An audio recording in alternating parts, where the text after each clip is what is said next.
Hey everyone, and welcome back to the channel. So today, let's take a look at the 2026 Mazda CX-70. This is the Turbo S Premium Plus. It's finished off in Soul Red Crystal Metallic, and the MSRP with options is just over $59,000. This is the top trim level for the CX-70. So let's take a look at what this has to offer. Underneath the hood, it's powered by the 3.3 liter inline 6-cylinder turbo. This is also paired to a 48-volt hybrid system along with the 8-speed automatic. Combined, it pumps out 340 horsepower, 369 pound-feet of torque. It's all-wheel drive. 0 to 60 can happen in 6.5 seconds. And as far as fuel economy goes, you're looking at 23 in the city and 28 out on the highway. Now up front, you'll notice the massive Mazda badge, which is also the sensor for distance pacing. This has a camera, parking sensors up front too. Really neat trim design for the surround on the grille with plenty of cutouts as well.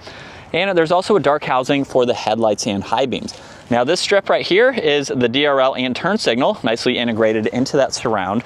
There's also more cutouts in the lower section, as well as both trim accents on the sides, which also have more parking sensors incorporated into them. And there's some clean lines coming down the hood to give it a fantastic look. Now this also has a two-tone design for these wheels.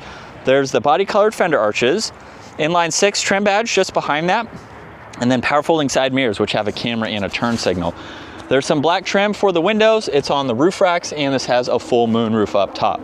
You'll notice too, Mazda is stamped in that lower trim accent in the lower side skirt there. And then this is a pretty lengthy 2-row SUV, but it has some nice proportions for the exterior styling. There's gloss black for the spoiler with the brake light, wiper blade, a dark housing for the lights. There's a backup camera, parking sensors, and when properly equipped, this is rated to tow 5,000 pounds. Now you can use the control on the key fob or the one underneath, where you'll notice the brushed accent for the Mazda badge there. And this has the power liftgate. And now we can take a look at the cargo space. Massive amount of room for this vehicle. You do have a little bit of storage under the floor. You can gain access to that bin in the back there and place in some smaller items as needed. You'll notice there's a 120 volt along with a 12 volt, some hooks too. There's this cover. And since Mazda does offer some 3-row SUVs, it looks like they have kept the cup holders and some storage there where you can place some items. You can also fold the back seats from here, which is very nice. You have a lengthy amount of space to put in items. And then you can either close the liftgate or lock the vehicle too.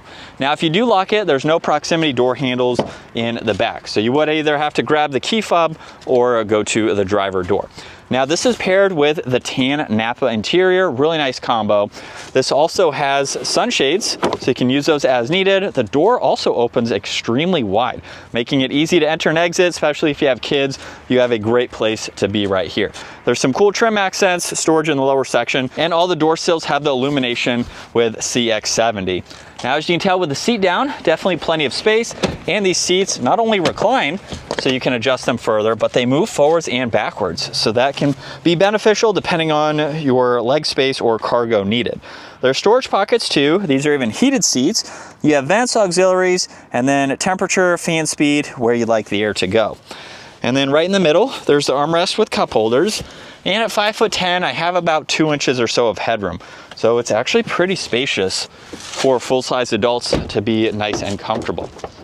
Now up front, there's window controls, side mirror adjustments, lock and unlock, some more trim accents, along with the storage and the door, and then you have automatic front seats with this stripe running down the middle. Now as we start this up, we're greeted with a two-tone design for this leather steering wheel. This also has paddle shifters too. There's volume, tuning, Bluetooth and voice commands, and then you can also go through some information on the right side of the steering wheel. Not a whole lot to configure, everything else is going to be fixed, but you can at least cycle through some of this information.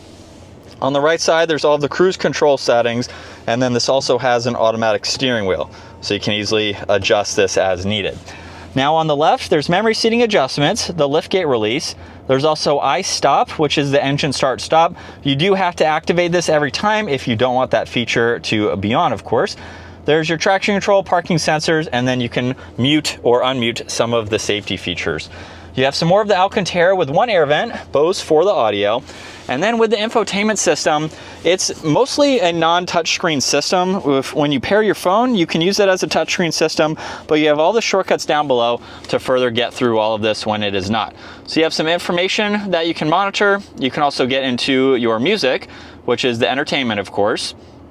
You can go back into your phone, pull up the navigation in full screen there, and then even go through some of the settings. So you can configure all of this as well. Now you'll notice on the far right side, there's Apple CarPlay and Android Auto. So you can pair your phone to this, where some of it will be touchscreen. I believe when you start engaging and driving the vehicle, it reverts back to a non-touch screen. So for safety reasons, they have done that. It is a little bit of a stretch in order to get to the screen, and these controls are pretty easy to go through. You also have volume and a favorites, and then auto hold and the e-brake. Now there's more of that soft touch material underneath with hazards, there's vents, and then all of the climate adjustments are nicely laid out. So there's fan speed, temperature dials on both sides. This also has heated and ventilated seats, heated steering wheel, and you can adjust the rear climates from up front, which is super nice.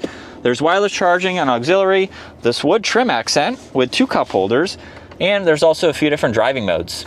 So you can go through these.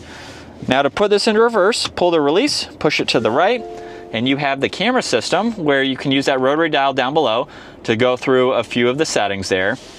And then you put it into drive and you have the forward camera. Now, if you have this in park, you can simply just push on this button and that will activate the camera system. There's also a downhill assist and then a split design for the armrest with a few auxiliaries. There's also plenty of space in the glove box, garage door buttons, dome lights, controls for the sunroof and sunshade, and a sunglass holder too. And then here's a look at visibility. Again, with how long this vehicle is, it's been super easy to see all around over the last few days. And still in sport mode, second gear, here's pedal to the floor.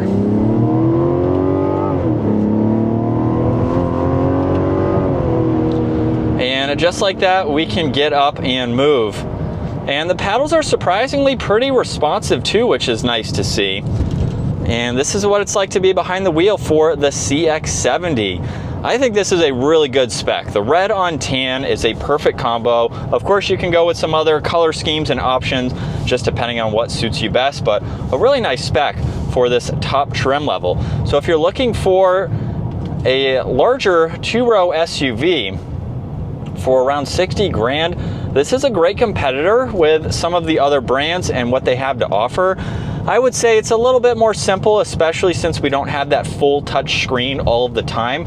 That is my one complaint with Mazdas in general. I do wish they were touchscreen more frequently or often, but of course, with distracted driving today, Mazda has some of those just to keep you safer, and you can quickly use these down below. So if you like using these controls here, I think it's great. It does work. I personally I like the touchscreen aspect of it, but we also have a lot of important information down below that you can quickly access. So I think it's a really good integration that not everything is in the screen simply because it's not touchscreen, and that is my kind of gripe with that. But overall, a lot of people do like how it works. And as far as the turning radius goes, for being a lengthy vehicle, it's actually really easy to drive. So it's great to maneuver and park, and then has a good bit of power to get up and move. So with the Mazda CX-70, we have a lengthy 2-row, and it's a great daily driver. So this would be great for commuting, going on adventures, going on trips. You have a good bit of ground clearance as well to help you with that. Realistically, you're probably not going to be towing with this, even though Mazda rates it at 5,000 pounds. I could see some smaller trailers, maybe 3,000, if that, somewhere around there. So you could hook up some lawn equipment or some dirt bikes. You could put a bike rack on the back for mountain bikes or kayaks or whatever it may be, and you have some ground clearance to get you through those situations. So I think it's a really nice, somewhat of an adventure type SUV with the all-wheel drive system. That's definitely helpful too. And you have a vehicle that is simple, effective, and a great daily driver. So I hope you all enjoyed today's review with the 2026 Mazda CX-70. If you did, give it a huge thumbs up and consider smashing that subscribe button so you can stay up to date with our daily uploads, and I will see you all in the next video.